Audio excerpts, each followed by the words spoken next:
Hello and welcome, Wesley. Would you like to introduce yourself? Thank you for the invitation and I'm glad to be here. So my name is Wesley Fisher. I am Director of Research for the Conference on Jewish Material Claims Against Germany, the Jewish Claims Conference, and also for the World Jewish Restitution Organization, the WJRO. I'm also the Deputy Director of of the Executive Board for the Jewish Digital Cultural Recovery Project Foundation, and that's where we met just recently when you were at the Remise Mendelssohn in Berlin. Um, I I became a person who is involved in all this through a series of things in an unusual personal biography. I'm one of the sons of the man who was the attorney for the non-sectarian anti-Nazi League in the United States in the 1930s. And so I grew up in a family where if we saw something that said made in Germany, everyone would go in the family, made in Germany. And that was part of this.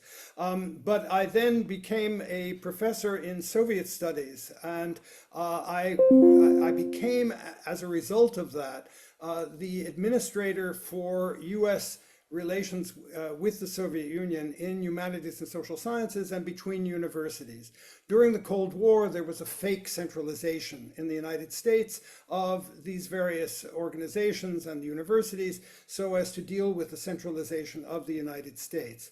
And I did that for quite a number of years, that has relevance, I think, to some of the things we may be discussing. But when the Soviet Union collapsed, it was time to do something new. And the United States Holocaust Memorial Museum was about to open, and I had helped them with access to Soviet archives. So they asked if I would join the staff as a senior member of the founding staff, which I did. That was very interesting when the museum was opened under President Clinton. I stayed there certainly through the 1998 Washington Conference on Holocaust-Era Assets, for which I was an assistant director. And then the Claims Conference asked if I would come join the staff, and so I've been on the staff of the Claims Conference for the past 2 decades. And that's how I got to this point. I'm married, I have children, I have a grandson. I don't know what else I can tell you. It's great, but let's stay on the project at which presentation we met in Berlin. So you are the vice chair. The project is called Jewish Digital Cultural Recovery Project, and you are the initiator. What inspired you to start a digital platform to help locate cultural objects looted during the Nazi era? After the Washington Conference in 1998, the representatives of the 44 countries that endorsed those principles, including Germany, returned home, and it was clear that they were all looking pretty much at the state collections, primarily in their capitals, but primarily state collections. And the Claims Conference became concerned because the matter is so much broader. There are a great many things that are in private hands, whether those are private institutions or private families. And this is something which is movable property, and therefore it moves around the world. It's all over, and therefore it's a much bigger matter. And so we discussed the question of what should the Claims Conference do to look at this more broadly. And I suggested that the thing to do was to go back to the archives of looting. And so we began projects on the Eizenstat Reichsleiter Rosenberg, on the ERR. And that led eventually, this took time to fully do this, but this led to the scanning of the major ERR collections, including in the Bundesarchiv, including the largest collection of ERR records, which is in Kiev, actually. And we can discuss that, but that's, yeah. It also brought about the fact that we wanted to show what it would be if one were to actually do this fully as a database. And so we created the ERR database, the Jeu de Paume database, showing what was taken in France, primarily in Paris, but what was taken in France, and trying to make that searchable so that people could see what was taken, from whom it was taken, and what the fate of the objects was, or is. And this was very successful. That was open to the public only in 2010. It took us a decade. But it basically was so successful that in 2016, we had a meeting in Paris with the various main archives of Western Europe and the United States, along with the art history institutions and the like, and asked the question, well, should we try to do this more generally? And to which there was a resounding answer, yes. And so we started to look for funding and how to go about this and the like. And eventually we opened a Stiftung in Berlin, as well as you know. We opened a Stiftung in Berlin, which received funding from the European Union, but it also has funding from the BKM, from essentially the Ministry of Culture of Germany, and from other sources as well, including the Claims Conference. And this has now moved forward so that we are actually beginning to do things generally. We've begun by dealing primarily with the archives of the collecting points that were after the war, and then we are trying to go both backwards in time and forwards in time. Backwards in time to the looting records, such as the records of the ERR, but of many other agencies as well, and also forwards in time to the post-war claims that people made to items that are beyond that, auction records or whatever the case may be. So that's how this began. It's very interesting. I am deputy director because I do not know anything about how to run a Stiftung in Germany. I mean, rather not directly. And I am, therefore, I'm the person located in the United States who is constantly every morning phoning in or zooming in to Germany to discuss things with the team. So that's how this started. But the very peculiar thing is that the search for and research into this vast looting of Jewish cultural property is still ongoing. Can you give us an idea of the scale of the material and immaterial value involved? That's why it's still worth doing this. This is the largest cultural robbery in history. It involved primarily the Jews, but it's not only the Jews. And it is quite large. These were millions of items. If you just take the 6 million Jews who were killed alone, that's already showing that it's in the millions, but then you get much broader than that, particularly because if we're talking about Germany, as Germany moved from dealing with West Europe to Eastern Europe, it changed from the notion that this was something that needed to be taken from individual Jewish families to the general idea that Bolshevik means Jews, and therefore everything that was nationalized in the Soviet Union should just simply be taken from museums, palaces, and so forth. So you're dealing with huge numbers of items, and some of those items are really quite remarkable when you think about the fact that the Pergamon altar, which is in Berlin, was actually physically taken out of Berlin and brought to Moscow, and then eventually in the 50s and 60s, some of these things were brought back, including the Pergamon altar. It's really quite a procedure that was followed by all concerned, not just by Germany, but by many countries, and also including by the Soviet Union and what it did with its trophy brigades at the end of the war. So this is from the standpoint of the size of this. Although at the Washington conference, Jonathan Petropoulos made an estimate, it was a guess really, that about 650,000 artworks had been taken. That was probably just about paintings, and it was a guess.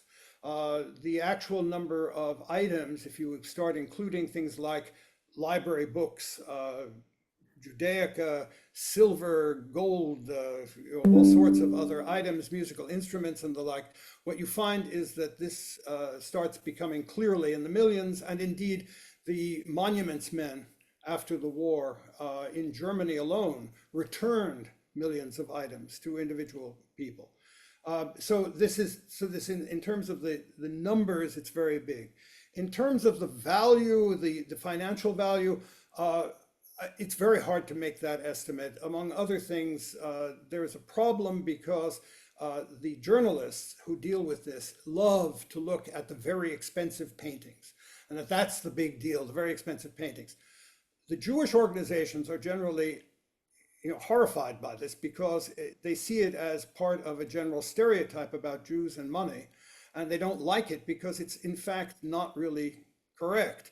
There are yes, it's true that there were many collections that were valuable in that sense and that were taken, and they are the ones that usually tend to be easier to find because they are by major artists and they are signed and so forth. So, and there are various sources to note what these artists did. So as a result, they tend to be somewhat easier to locate and to then restitute if that's the case. But in fact, from the standpoint of the immaterial value of these things, it's very different scene. Think about it for a moment. If you are let's say you are a survivor of Auschwitz, you have nothing, literally nothing. You would be most happy to have not even a photograph, but something like a spoon, a doll, a scarf, just anything that told you that you had a family beforehand. That would be a major matter for you. So from the immaterial side, there is a tremendous importance of this from the standpoint of the individuals involved, but also from the standpoint of simply trying to collect the material aspects of what was a major genocide. And that's really more to the point in many respects. It's also the case that Jews had become, by the time of World War II, Jews had become very important. They were a minority, obviously, but they were important to the growth of culture in Europe. And therefore, this was also saying something about what was lost to European culture. And so there's that aspect as well. So that's why you said also that the project is about reconnecting with lost family histories. Well, yes. What we try to do is we try to bring together the various archives, the documentation, and to make them searchable within the documents, to make them searchable on the document level, and to make them linked and then matched in various ways so that you can follow through the various archives what happened to an object or what happened to a family or to perpetrators and so on. This is important for the restitution of history, first and foremost. It is also possibly useful I'm sure it is useful, for the restitution of actual property, but if that happens, that's not what we're concerned with first and foremost. But the restitution of history is there, and the utility of this for provenance research, for the history of ownership, is obviously very strong. So instead of having to be in 20 or 30 different archives, you can, seated at your desk, this is also a part of COVID, of course, that seated at your desk, you can hopefully be able to trace things in a large number of archives throughout Europe and throughout the world. I would say that's one thing that I think should be noted, that the number of archives is very great. The European Holocaust Research Infrastructure, ERA, has identified, based on a list that we gave them from the Claims Conference, but the Claims Conference gave them a list initially around 2010 of about 1,000 archives, where there were archives about the Holocaust. They have a listing of 2,200 and some odd archives where there are now, which they now try to bring together, but not bring together in terms of linking, and not on property. They don't really do very much on property, but in terms of that, they've made this they've shown that it's much bigger. And that's just the beginning, because if you start talking about cultural property, you're also talking about the archives of museums, auction houses, of libraries, of archives, other archives, banks, and so forth. It's really quite enormous. So this is a way of trying to bring all that together. We haven't done it yet. We've started it, and some of what we've done is undoubtedly useful so far, and it will be by the end of this year when we make this public, but it's going to take obviously years to bring all of that together. But that's actually a goal in itself. It's showing exactly, how much you can show by vis-a-vis the documentation that exists. And that's in itself is an important goal. So the digital archive is just a way to make it easier to find these documents through connected linking and matching of different archives, and also, as you said, auctions and other ways where this property got lost, let's say. Well, that's certainly one goal. That one goal is to simplify this matter, and it's also to bring back the fact this was a centralized effort on the part primarily of Nazi Germany, but also on the part of their various allies and of various collaborators and so forth in a huge number of countries. So this is something which brings it together and hopefully then shows, first of all, the size of it. Maybe it will get to an estimate which is closer than the guesstimate that Dr. Petropoulos made years ago in 1998. This is also a way of showing what happened to individual people and individual objects. And it contains, ultimately it contains a lot which is not generally known.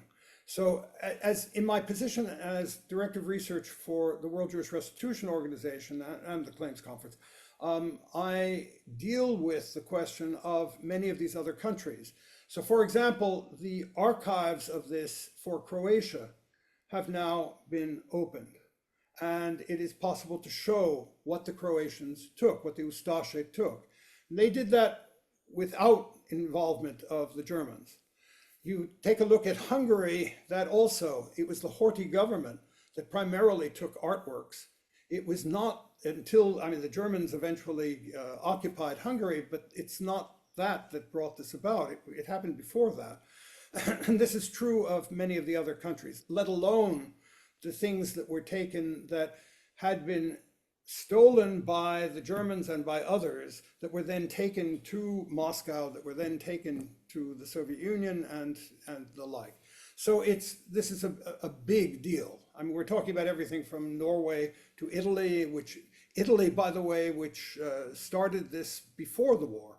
Under Mussolini, the laws about this and the beginnings of confiscations occur before anything having to do with the war itself. And in any event, this is large enough so that our sense is that this is worthwhile doing as a matter of history, of making sure that the archival proof is there. And secondly, we also think that this is a possible introduction for younger people into the history of the Holocaust. If I may say something about that, we are now in a time when the generation of the survivors is passing. And a great many people have already passed, of course, but now it's much quicker and the like. It's happening even to those people who are children at the time of the war. So this is something where when the Claims Conference shows in its various surveys that it has sponsored in the various countries, what young people know about the Holocaust, and finds that actually there are a very large number of people who have no idea that it's 6 million people who were killed among the Jews, or have no idea that there was something called Auschwitz and so on. That kind of thing needs to be countered somehow. People need to understand that this occurred and they need to be aware of it. It's not so long ago. It's now 80 years since the end of the war, but that's within living memory still for the moment. And under the circumstances, this is something which needs to be dealt with so that people do have, young people in particular, have some better idea of this history. What is possible to do? Well, the objects, the cultural objects certainly, exist. It is possible to trace them. It is possible for young people to be involved in that tracing. It's a little easier to deal with because it's not just people dying and so forth. These are things that belong to people. So that from that standpoint, we believe that this is a possible entry into Holocaust education and Holocaust studies, and that's important. May I point out that the field of Holocaust studies generally does not deal with property theft. There is some research on property theft, but it's not a whole lot. And most of the memorials and the museums and so forth that deal with the subject of the Holocaust do not deal with the property theft. One of the very few that has actually put it into their main exhibition is the new National Holocaust Museum in Amsterdam, where the Dutch have included this. But otherwise, there isn't so much about this. And that's for various reasons, including the fact that Jewish organizations have generally been concerned about anti-Semitism and not trying to feed into the stereotype of Jews and money. So this is also a major issue in regard to the field of Holocaust studies. Just one more thing about that. If you look at what the International Holocaust Remembrance Alliance does, the IHRA. IHRA was founded around the time that the 1998 Washington Conference was held, and it now has 35 member countries and others who are observers and the like, and it will not deal with property, period. So this is also an issue in terms of dealing with this. The main entities in the main organizations in Holocaust studies don't deal with the subject. So this is also a way of correcting that. It's correcting it for cultural property, but there's of course real estate and all sorts of other things. No, this is very important that you mentioned this, but you were mentioning also the Jewish legacy to the European cultural heritage. This is also very important. So how can this digital archive contribute to that? Well, we are in this JDCRP, in this Jewish Digital Cultural Recovery Project, we have research projects that try to address that. So we have a listing, we're trying to put together a full listing of all the Jewish collectors and all the persecuted Jewish artists, visual artists for the moment, but still. We have thousands of names. We have already collected thousands of names. You can see thousands of names already. We have more behind the scenes, and we have things like their persecution history, and we have other information on them. That's rather important because it shows the extent to which Jews had become major actors in the collection of cultural items in Europe, and also the extent to which there were Jewish artists who were actually involved in the creation of European art. And so that's not a minor matter. And we're trying to show that, up till now, there have been works that show, for example, l'École de Paris, the Jewish artists who came to Paris from various countries to be in the art world of Paris just before the war. And that's pretty much known. But there were so many others. There are, we are trying to show the extent to which there are Jewish artists in Slovakia, in Poland, obviously in France, in the Netherlands, in Norway, and whatever the case may be. But it's a very large number, and I think we have at least some information on about 18 countries at the moment. But some of that is much more than others, but it's big. Austria has done a particularly good job on keeping information together on this, so it's been easier to deal with Austria than some other countries, but that's the case. I think it's really important to draw attention to the crime of cultural looting and its devastating consequences for victims and society. And so we come to Ukraine, and where Russia is deliberately targeting much of the country's historical and cultural heritage. So this is a way to destroy Ukraine's identity and soul. Can you tell us more about this? First of all, this is not something new with the war. It's much worse with the war, of course, but it's something which the Russians have been doing for a good many years. I remember when I became this was already under Gorbachev, when I became the first American to deal directly with the Ukrainian Academy of Sciences. I mean, now it's been done. I mean, it's obvious it's not an issue, but at the time it was an unusual thing. And that was because the Harvard Ukrainian Institute simply wanted to have a series of conferences on Ukrainian literature. And it not only was Ukrainian literature something which was not part of what was being examined in the Gorky Institute of World Literature and other institutions in Moscow, but it was also something which really only the Ukrainians were doing, and it was a difficult political matter. And I remember that this was when Gorbachev came to power and so forth, this was one of the only issues in humanities and social sciences that was really a sticking point in terms of the discussions between the United States and the Soviet Union. And eventually we protested because it didn't make sense. And the people who were responsible for the relations on behalf of the USSR Academy of Sciences talked among themselves, and finally they said, сделаем, we'll do it. So I found myself on the train to Kiev for this purpose. That was an experience in itself. I mean, there was another aspect of this. But they have been doing this with Ukraine for a good many years, insisting that this is not a true separate nation and so on. That's not reasonable in terms of the actual history, but it's been the case for hundreds of years, actually, as they've tried to do this.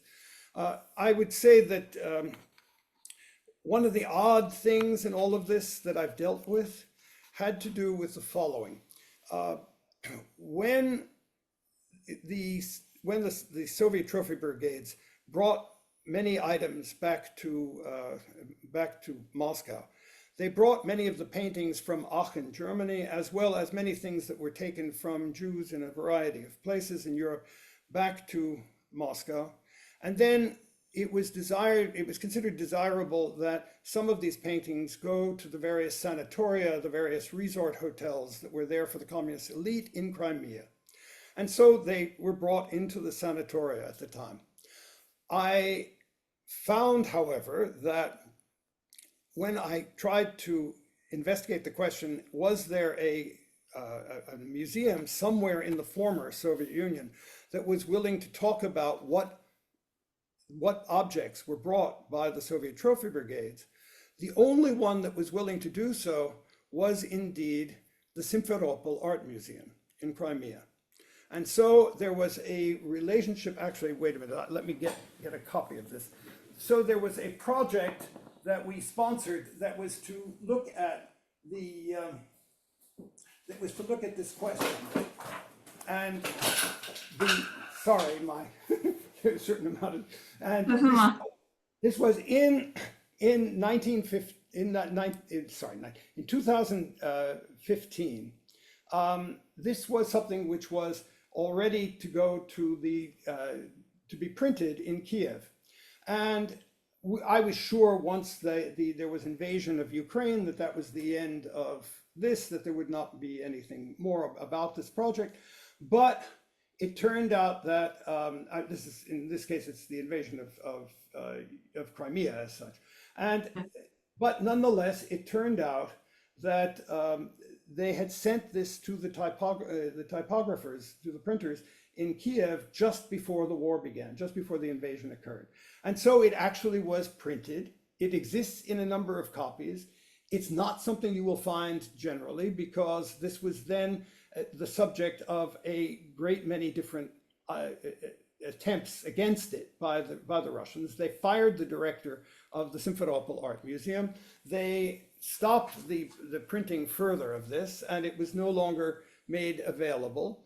And this was therefore a major change. One of the things that's interesting to me, at least, is that when the Russians more recently invaded Kherson, and they took many of these items from the Kherson Art Museum, where do you think they took the items from the Kherson Art Museum to?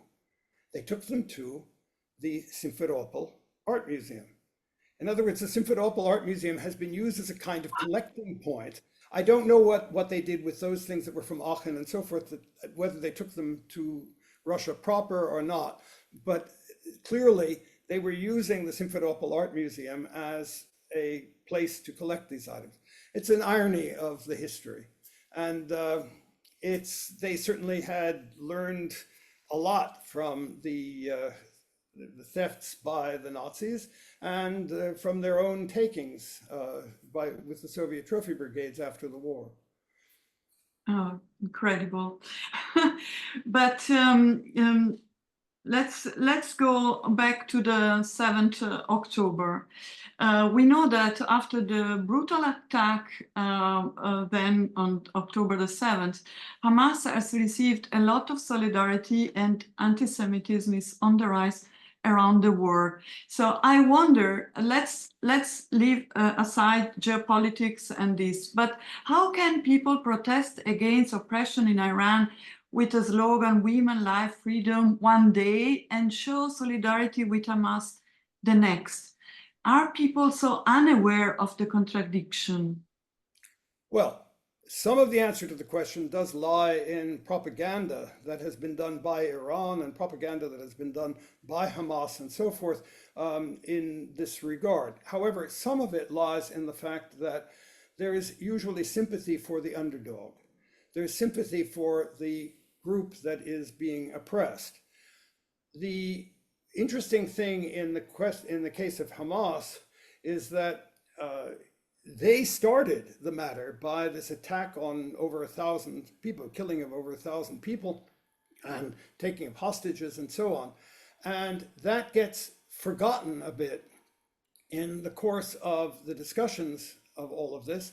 And it gets plowed under by the fact that the IDF, the Israeli Defense Forces, have indeed killed tens of thousands of people, including children and such. And that's become the principal focus, whether that's done through propaganda of various sorts, or whether it's just simply people going back to the idea that, of anti-Semitism really, that Jews are somehow responsible for their own victimization, that this is something that Israel is responsible for, and the like. It is not helped, in my opinion, by Netanyahu's policies. It is, I'm sorry, but that is part of this. And it is not helped by the fact that the preference tends to be throughout the world for dead Jews rather than live Jews. That's also part of it. And I think that this is a major issue. It's a major issue and it's a major problem. I do think that there should be ways in which the population of Gaza can be encouraged to try to protest against Hamas and to get rid of Hamas. That would be, of course, very good. But this is a problem. And this is a problem. And by the way, the whole notion that these are Palestinians is itself an issue. It's not, Palestine didn't exist before the British Mandate. And many of these Palestinians came into the area as a result of Jewish investment in trying to create a homeland. So this is part of it. This is a mess, of course, and it's very difficult. It's very difficult to deal with this. It's particularly difficult when you have a divided Israel which is led by a government which is essentially closer to the extreme right and to trying to deal with this in ways that are, previously were not acceptable, and are still not acceptable, I believe. In any event, I'm sorry, I should say, my brother was the chair of the board of the New Israel Fund for many years, which dealt with attempts to try to stop this. So that's where I'm coming from in terms of. Great. It's good to have informed people. There is so much disinformation around, so it's a very good thing to have someone that is competent. Yeah. So so maybe you can tell us something about Israel finding peace, the release of hostages, and the coexistence with the Palestinian people. Maybe, just for people who don't know so much. It's not easy. It's not easy. This is to some extent, this has to be taken care of by the people who are called Palestinians, by the people themselves. And I would note that Gaza in particular, Gaza was an area which is not part of the Hebrew Bible particularly. The only thing that is there in the Bible about this, I believe, is the story of Samson and Delilah. Outside of that, there's not very much that has to do with Gaza, unlike the West Bank, which is Judea and Samaria and is a major matter. And basically, if it hadn't been for Hamas and the like, the people who were living in that area of Gaza could reasonably have turned this into a tremendous paradise, really. I mean, it's when the talk, I don't like the talk about the United States taking this over and Trump trying to make this into resorts and so forth. That's not reasonable. But I have to say, if the quote Palestinians had done this themselves in Gaza, that would have been fine. They could have made it like Dubai or many of these other areas that are really quite major, but they chose not to do that. And they chose not to do that, or they were influenced by Hamas not to do it. And this is where we now are.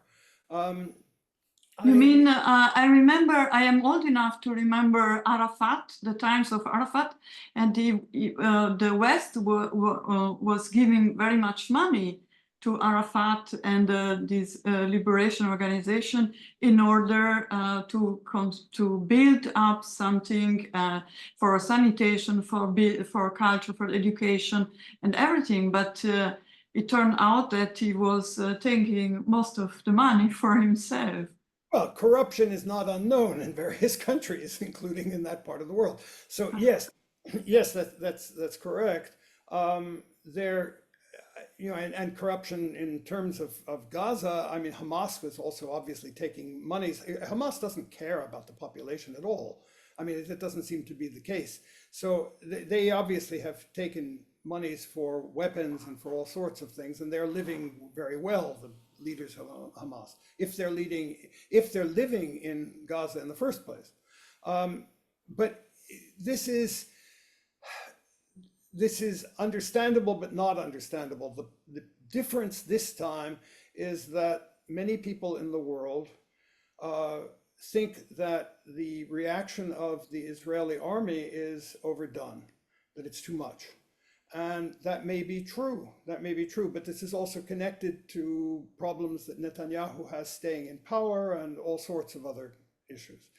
I don't pretend to be an expert in this area, but this is, it's pretty clear that that's the case. Let me tell you something. I just saw a play just the other night, which is called Birthright. I don't know if you know what Birthright is. Birthright is a program that was started to bring Jews from various countries around the world, United States, to Israel, young people. And there have been a lot of marriages on this and a lot of other things. They're not necessarily, fully Jews. They're non-Jews as well, but they're people who are half Jewish or whatever the case may be. In any event, the play is, whether the play is really good or not is a separate question, but the play goes from 2006 through 2024. And it ends in 2024, about a year after the October 7 events. And in the last act, it's clear that the young people who have been on birthright are reciting Kaddish. They're reciting the mourner's Kaddish for the dead, for a member of their group who has died. But it's clear also that that Kaddish is being recited for this whole period of the development of Judaism, the development of Jews in Israel, in the United States and elsewhere, the various things that were flourishing at the time, that it's the end of that era. And that was fairly strong. One was saying this is the end. And I'm not sure whether it's fully the end or not, but that's the way it was presented. Oh, so, but now in Germany there is a new government. Your wish for the new German government? Oh, well, my wish in this context is that Germany, which has been remarkable since World War II, really remarkable in terms of its support of the survivors, in terms of its support of Holocaust education and commemoration, and in general, the whole way in which the spirit of Germany has been open to understanding that this is something which the current German generation is not responsible for, but it is responsible for the idea that this should not be forgotten. And so I have to say that I hope that the new German government, which is obviously going to be more, unfortunately, more of a military government, does not change that. It should really be a responsible government that is, if it has to fight, it has to fight, but that is not taking on this kind of murder that was done during the 1930s and 40s.